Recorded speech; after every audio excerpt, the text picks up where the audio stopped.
İzâ fealû fâhişeten ev zalemû enfusehum zekerullâhe festağferû lidunûbihim.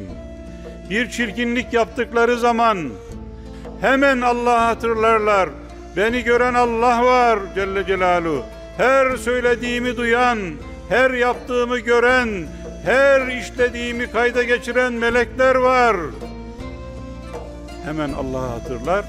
Festağferû lidunûbihim, günahlarından bağışlanmalılar. Müminler günahlarında ısrar etmezler.